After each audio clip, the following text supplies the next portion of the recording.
নির্বাচন কমিশনের যা গাইডলাইন থাকবে সেই নিয়ম মেনেই কাজ করব। আমার মনে হয় এটা উস্কানিমূলক মন্তব্য ছাড়া আর কিছুই নয়। বিএলওদের কাছে আমার অনুরোধ থাকবে ভোটার লিস্ট থেকে কারো নাম যেন বাদ না যায় সেটা দেখার। এরকম আছে, আমরা সিট দ্বারা বিক্রি করব না।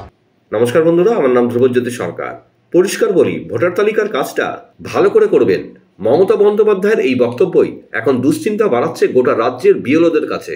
মুখ্যমন্ত্রী যেভাবে আমাদেরকে এক কথায় অনুরোধের সুরে হুমকি দিয়েছেন যে আমরা যেন কোনো ভোটার তালিকার যেন কোনো নাম না বাদ দিই, তো এটা তো অস্বাভাবিক। আমরা তো বিভিন্ন জায়গায় জানি যে মৃত ভোটার থাকতে পারে, ভুয়ো ভোটার থাকতে পারে, এরকম আছে। আমরা সিট দ্বারা বিক্রি করব না। নির্বাচন কমিশনের যা গাইডলাইন থাকবে সেই নিয়ম মেনেই কাজ করব। আমার মনে হয় এটা উস্কানিমূলক মন্তব্য ছাড়া আর কিছুই নয়। মুখ্যমন্ত্রীর এই বক্তব্যকেই হুঁশিয়ারি হিসেবে দেখছেন তাদের অনেকে। সারাশির চাপে কার্যত দেওয়ালে পিঠ থেকে যাওয়া এই রাজ্যের সরকারি কর্মচারীরা সাফ জানিয়েছেন সিট দ্বারা বিক্রি নেই। দুর্গাপুরের এক বিএলও আবার সোশ্যাল মিডিয়ায় কার্যত চ্যালেঞ্জ ছুড়ে দিয়ে বলেছেন ভুয়ো ভোটার দেখলেই তিনি নাম কেটে দেবেন।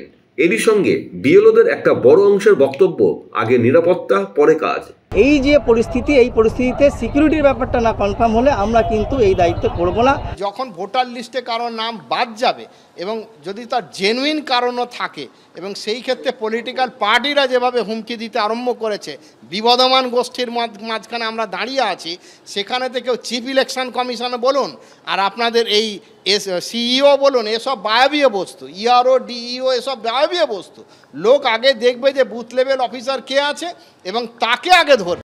এমন পরিস্থিতিতে বিএলওদের পাশে থাকার আশ্বাস শুভেন্দুর। তিনি বলেন, বিএলওরা আক্রান্ত হওয়া মানে সংবিধান আক্রান্ত হওয়া। আমরা আওয়াজ তুলব। বিএলওদের বলুন কাজ শুরু করতে, যখন ইলেকশন কমিশন বলবে, এবং তারা যেন ইলেকশন কমিশনকে ফলো করে।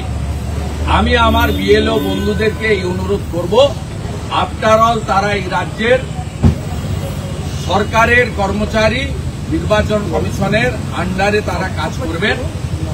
তাদের শুরু করতে বলুন। তারা পূর্ব অভিজ্ঞতা বা রাজ্যের বর্তমান যে আইন শৃঙ্খলার অবনতি, সে নারী নিরাপত্তা হতে পারে, সরকারি ব্যবস্থায় যারা মেরুদণ্ড সোজা রেখে কাজ করছেন তারা হতে পারেন, জনপ্রতিনিধি হতে পারেন, বা সাংবাদিক, পোর্টাল, ইউটিউবারের লোকেরা হতে পারেন।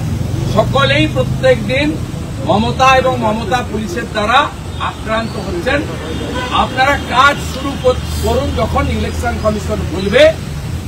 আপনারা আক্রান্ত হলে সংবিধান আক্রান্ত হবে, এবং সেই বিষয়ে আমরা তো আওয়াজ তুলব। বাকি তো ইলেকশন কমিশনকে বুঝে নিতে হবে। ইলেকশন কমিশন না বললে, না করলে আমরা আমাদের যে কাজ পলিটিক্যাল পার্টি হিসাবে এবং পশ্চিমবাংলার নো সেটিং অপোজিশন হিসেবে আমরা সে কাজ করি। 13cc স্মরণ করিয়ে দিয়ে বলতে চাই, 5ই জুলাইয়ের পরে নিয়োগকৃত একটাও বিএলও উইথ ভ্যালিড রিজন এবং সিওর অনুমোদন ছাড়া আপনি আইনগতভাবে চেঞ্জ করতে পারেন না। এবং আমার বিশ্বাস সে বার্তা তিনি পেয়েও গেছেন। মুখ্যমন্ত্রী এই বিষয়ে হস্তক্ষেপ করতে পারেন না। মুখ্যমন্ত্রী পলিসি মেকার। ইলেকশন সংক্রান্ত বিষয়ে আপনাদের আবারও বলি, এমনি তো সংবিধানের 324 থেকে 329 ক্লিয়ার আছে। আর রিগার্ডিং ইলেকটোরাল রোল 13cc পড়ে নেবেন। মনোজ পেয়ে গেছে মেসেজ, ক্লিয়ার মেসেজ পেয়ে গেছে, এবং আমি আশ্বস্ত করছি কোন বিএলও মমতার মনোজ চেঞ্জ করতে পারবে না।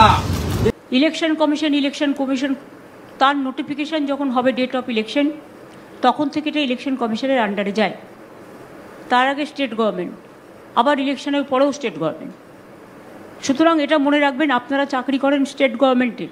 বিএলওদের কাছে আমার অনুরোধ থাকবে ভোটার লিস্ট থেকে কারো নাম যেন বাদ না যায় সেটা দেখার। বন্ধুরা, ভিডিওটি ভালো লাগলে দয়া করে লাইক শেয়ার করে দেবেন, আমাদের পেজটা ফলো করে নেবেন, আর আপনার মতামত কমেন্ট করে অবশ্যই জানান। ধন্যবাদ।